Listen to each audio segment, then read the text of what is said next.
We'll continue with unit number 4. So let us understand the definition of radius of gyration. Okay, write down this definition.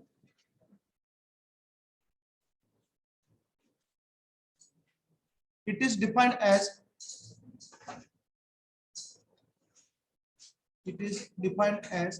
the distance from a given axis.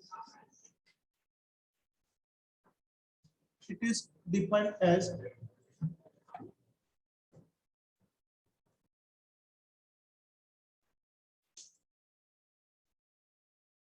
okay. So let us consider a circular disc. समोर पाहता आपण एक circular disc consider करतोय. And suppose this is the point at which we assume that the entire area is concentrated. म्हणजे हा पॉइंटला नाव काय देणार तुम्ही? What is the name of this point? Centroid. समजतंय? So this is the point at which we assume that the entire area is concentrated or it is centroid. Now you want to find out the radius of gyration. आता radius म्हणजे basically काय distance आहे? Yes or no? So take the reference axis. हा reference axis घ्या. ठीक आहे. त्या axis पासून डिस्टन्स मेजर करा. कोणाचं? Centroid. Is it clear? So that distance is nothing but radius of gyration k. Okay. Now it is simple thing to imagine that when you change the axis, radius of gyration will change. बरोबर आहे? जर तुम्ही axis change केला तर radius of gyration बदलेल. Yes और no? तर यानुसार by definition moment of inertia जो असतो तुम्ही कसा लिहू शकता?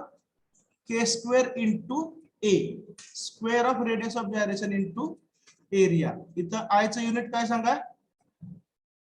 Metre raise to 4. समजतंय? के स्क्वेअर. के हे कशामध्ये असणार आहे?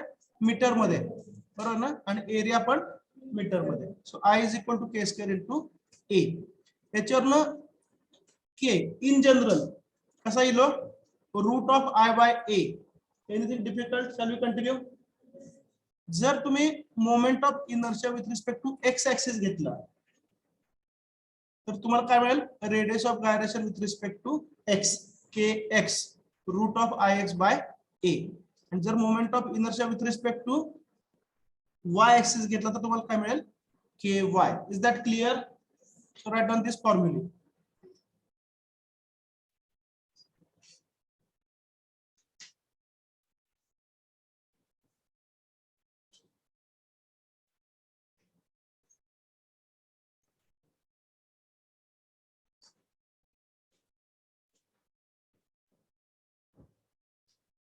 त्याच्यामध्ये सोपा प्रकार काय असेल बघा.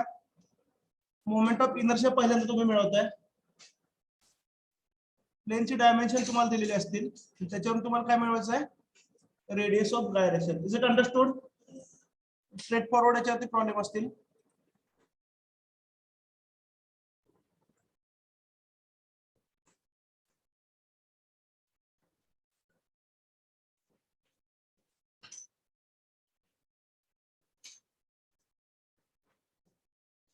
Is it over? Shall we continue?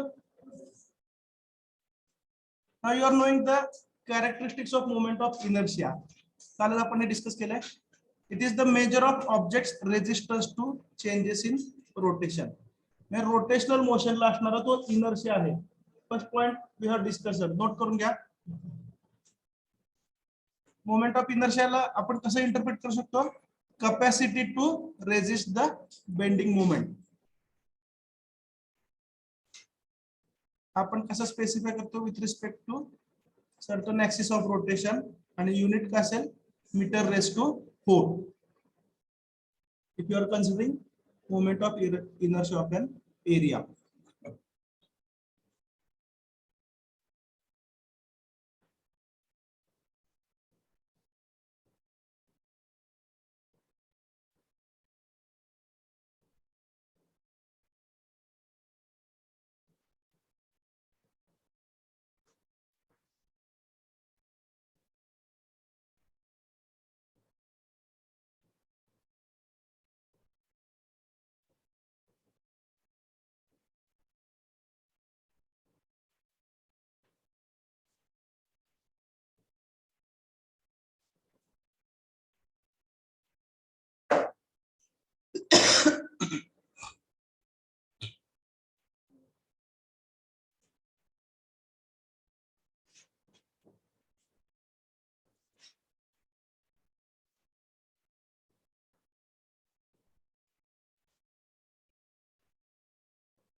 झालं. युनिट काय त्याचं मीटर रेस टू 4 लिहून झाल्यावर सांगा.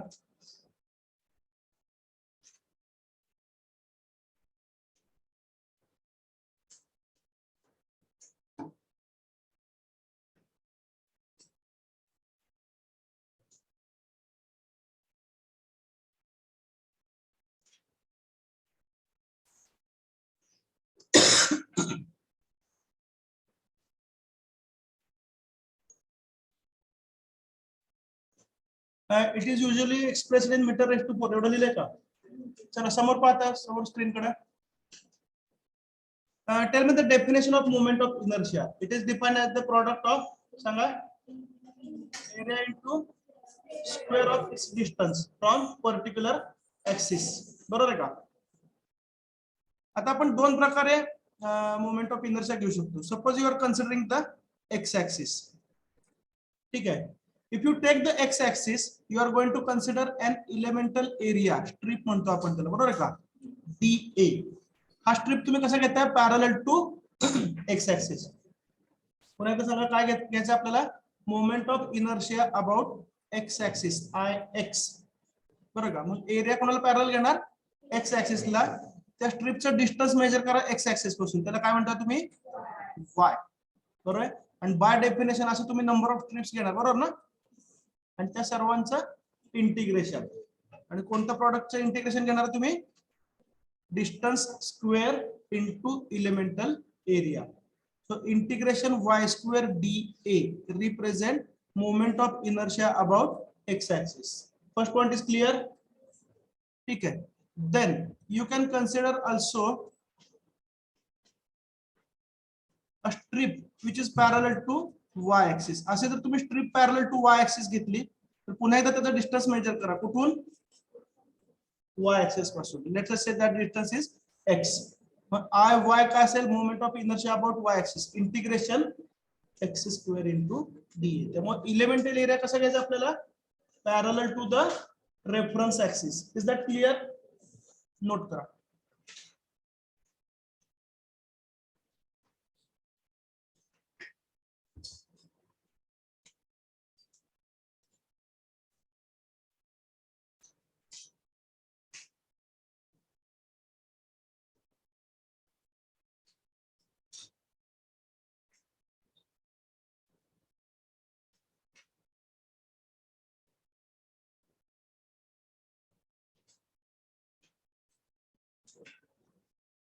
Is it over?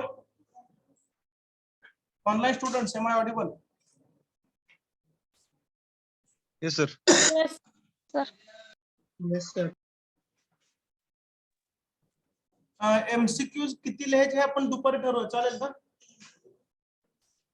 MCQ लिहिणं हे प्युअरली एक्झामच्या प्रिपरेशन साठी असेल. त्याच्यामध्ये मी कंपल्शन करणार नाही. ठीक आहे. ज्याला व्यवस्थित कॉन्फिडेंटली एक्झाम फेस करायचे आहे त्यांनी MCQ लिहावे. Is that fine? Yes, sir. Okay, shall we move to next?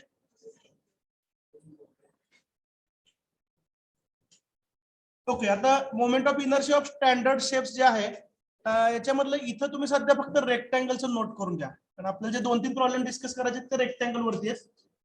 हे फॉर्म्युले नोट करा. बाकीचे सगळे तुम्ही एक सर्कल, ट्रायंगल आणि रेक्टँगल एवढे 3 बेसिक शेप नोट करा फॉर्म्युले.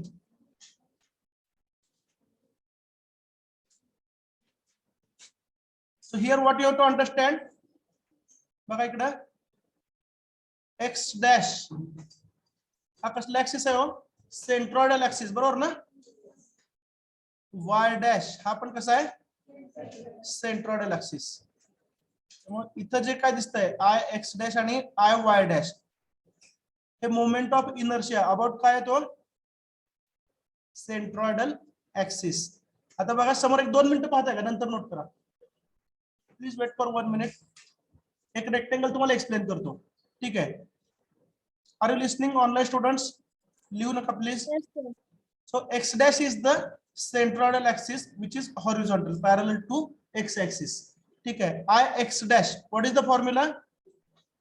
1/12 BH तर हा जो B आहे हा रेक्टेंगल ची लेंथ आहे h ही काय त्याची हाईट आहे, व्हर्टिकल डिस्टन्स. ठीक आहे. सिमिलरली y डॅश हा काय सेंट्रॉइडल ऍक्सिस, बरोबर आहे का. I y डॅश काय 1/12 b क्यूब h. ठीक आहे. Next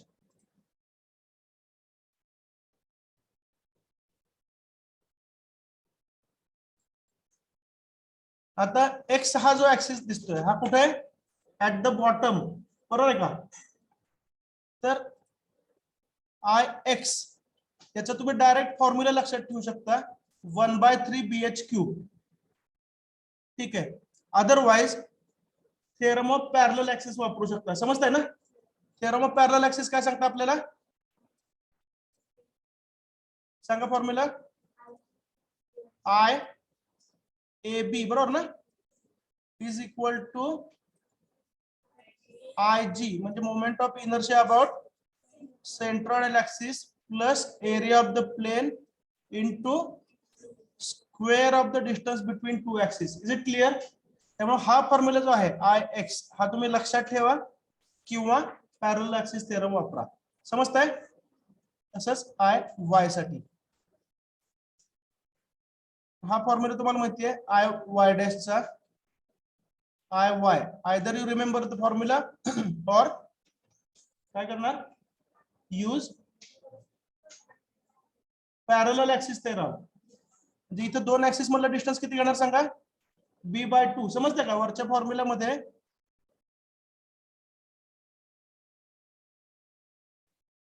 I A B is equal to काय सांगा I G plus A into H square. ठीक आहे. आता ए बी म्हणजे कुठला आहे, हा ऍक्सिस आहे. समजताय ना, जो सेंट्रॉइडल नाही तो. जी म्हणजे काय, तर इथून पास होणारा ऍक्सिस आय जी म्हणजे moment of inertia about this axis. समजताय ना. A area of the plane इथं काय असणार बी इंटू एच. समजताय का. एरिया म्हणजे काय असेल बी इंटू एच आणि इथं एच एच म्हणजे हे डिस्टन्स नाहीये. एच म्हणजे काय डिस्टन्स बिटवीन टू ऍक्सिस. समजताय का. इथे एच ची व्हॅल्यू तुम्ही काय पुट अप करणार b/2. लक्षात येते ना. आणि हे जर तुम्ही सबस्टिट्यूशन केलं तर तुम्हाला हा फॉर्म्युला मिळतो 1/3 b cube h. Is it clear. चला नोट करून घ्या. Rectangle, triangle and circle.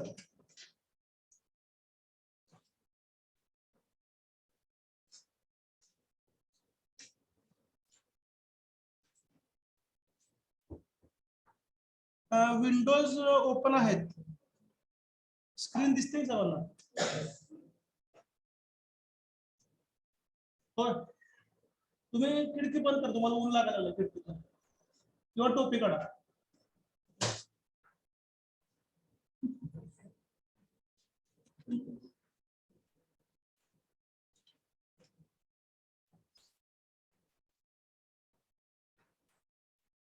Then for triangle, moment of inertia about centroidal axis. What is the formula? 1/36 BH cube, where B is the base of the triangle and H is the altitude. Moment of inertia about an axis passing through the base. Ix हा किती आहे 1/12 BH cube.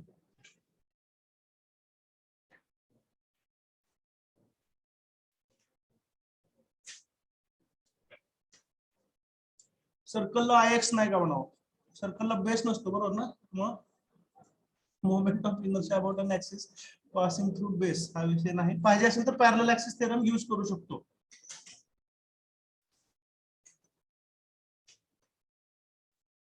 Is it over.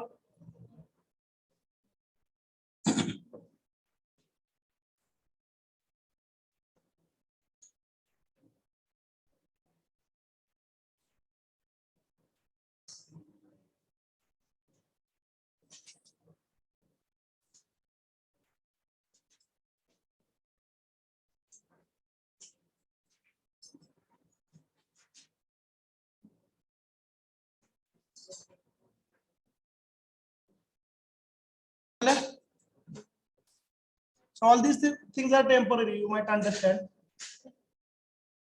Shall we continue? चला आता notebook आणि pen सगळं ठेवून द्या. ठीक आहे. जे फॉर्म्युले आहेत फॉर्म्युले समोर ठेवा. फॉर्म्युले लागतील.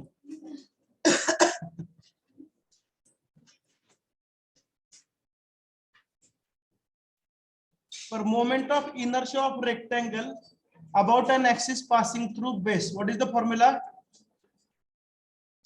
1/3 bh cube. आठवतं सर्वांना? Yes or no? Moment of inertia तिथं काय बघतो about an axis passing through base ix काय फॉर्म्युला 1/3 bh cube. नोट केलंय? ठीक आहे. Moment of inertia of circle about a centroidal axis काय 1/4 पाय r raised to 4. दोन फॉर्म्युले नोट केले. ते दोन फॉर्म्युले इथे आपल्याला यूज करायचे आहेत. ठीक आहे. So what you are suppose to do, find the moment of inertia of given composite area. Given composite area म्हणजे काय? Can you define it? It is consisting of a rectangle. बरोबर आहे. What are the dimensions of this rectangle? तर सांगा. बी आणि H च्या स्वरूपात. बी किती आहे? बी किती आहे? 100. आणि एच किती आहे? 150. Is it clear? ठीक आहे. एक्स ऍक्सिस कुठे दिला नोट करा. बॉटमला. ठीक आहे. मग या रेक्टेंगलचा moment of inertia about an axis passing through base काय येईल? 1/3 bh क्यूब. समजतंय का? येस और नो? 1/3 आहे असं लिहा. बी किती आहे? 100 आणि एच किती आहे? 150. हे काय झालं? Moment of inertia of the rectangle about an axis passing through base. इथपर्यंत काय डाऊट आहे का? नाही.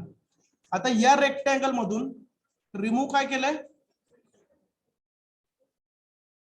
हे सर्कल रिमूव्ह केले. Are you getting?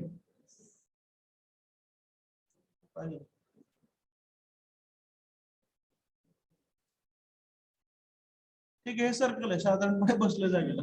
ओके. तर ह्या सर्कलचा मोमेंट ऑफ इनर्शिया आपल्याला माहिती आहे. पण अबाउट विच ऍक्सिस माहिती आपल्याला? About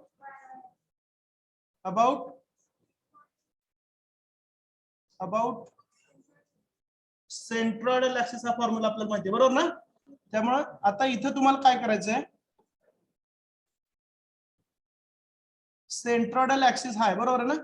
about this axis you are knowing the moment of inertia. ठीक आहे. पण रेफरन्स ऍक्सिस ह्या कंपोजिट फिगर साठी कुठला आहे? At the bottom. Is that clear? समजतंय ना? मग पहिली गोष्ट तुम्हाला नोट काय करायची की ह्या दोन ऍक्सिस मधलं डिस्टन्स किती आहे, ज्याला आपण काय म्हणतो? एच म्हणतो. What is the value of H? H equal to 75. बरोबर ना? Next you should know area of the circle. Area of the circle किती आहे? Pi R square, where R is equal to 25. समजतंय? मग पॅरलल ऍक्सिस थेरमचं काय सांगता बघा. I A B. बरोबर आहे का? आय ए बी म्हणजे हा ऍक्सिसला तुम्ही ए बी म्हणताय. समजताय का? I A B is equal to I G. जे आय ए बी तुम्हाला पाहिजे about x axis, I G तुम्हाला माहिती आहे about central axis. Is that clear? H म्हणजे काय? Distance between two axis. How much? 75. Is it clear? आणि area of circle काय? Pi R square. बरोबर आहे का? मग ही जी पहिली टर्म आहे हे काय? Moment of inertia of the rectangle 1/3 बी किती आहे? 100. एच किती आहे? 150. 1/3 BH क्यूब. इथं पण काय डाऊट आहे का? नाही. ठीक आहे. Next. Now will move to next. Minus. आता तुम्हाला काय पाहिजे? Moment of inertia of the circle about this axis. हा काय असेल सांगा? Moment of inertia about centroidal axis. काय फॉर्म्युला आहे? 1/4 pi R raise to 4. 1/4 as it is. पायची व्हॅल्यू ठेवू शकताय. आर किती आहे 25. म्हणजे हा काय झाला I G. Is that clear? Shall we continue? Plus A म्हणजे काय पाय आर स्क्वेअर. आर किती आहे 25 बरोबर ना? येस और नो? ए इंटू एच स्क्वेअर. एच म्हणजे काय डिस्टन्स बिटवीन टू ऍक्सिस जे किती आहे 75. Is it understood? कॅल्क्युलेशन करा जे काय असेल ते उत्तर नोट करून घेताय. Is it understood online students? Yes, sir. Okay. तर इथे आपल्या टर्मिनॉलॉजी नुसार तुम्ही लिहू शकता.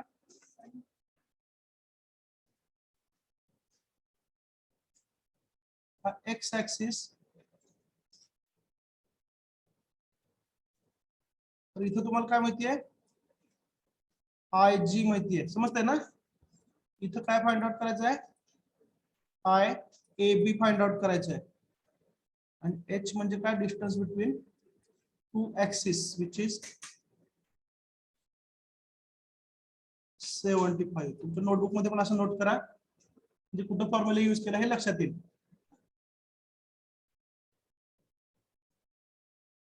दिस is area, this is H square, this is I G. हा फॉर्म्युला आपण इथे यूज करतोय.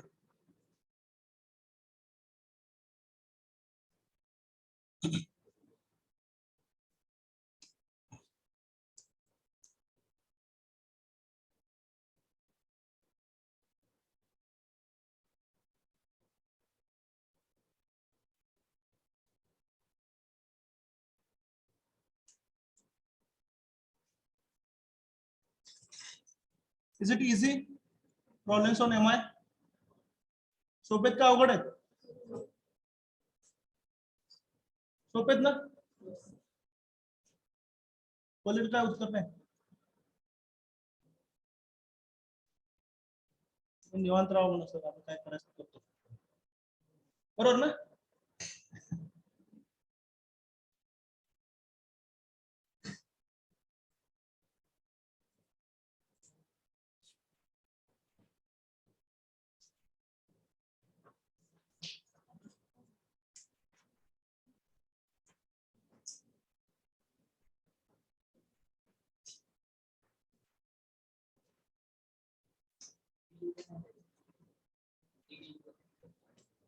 डी शेजारी वाटतं बहुतेक. शेजारी ना? लास्ट लास्ट आहे.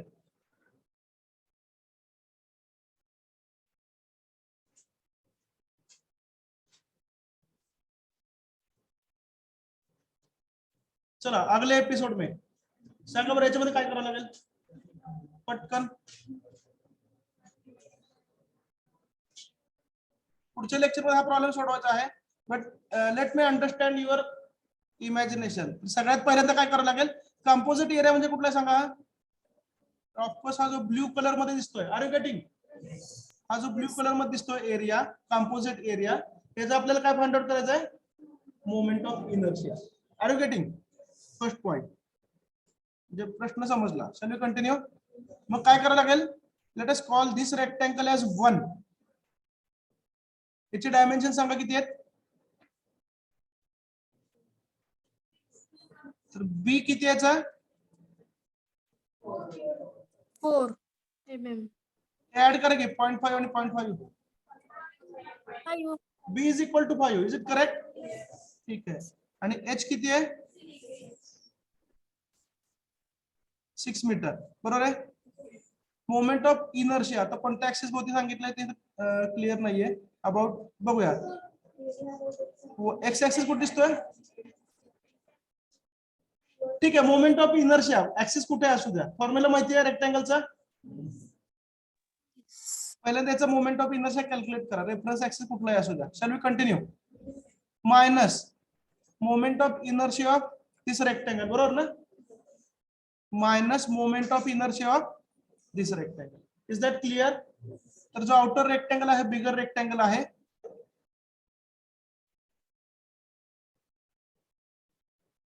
ब्ल्यू कलरचा आर यू गेटिंग, याचा moment of inertia find out करा, मायनस जे दोन इनर रेक्टँगल आहेत रेड कलर त्यांचा एम आय सबट्रॅक्ट करा. Is that clear? So we'll discuss this problem in the next lecture after lunch break. Shall we stop now? Thank you.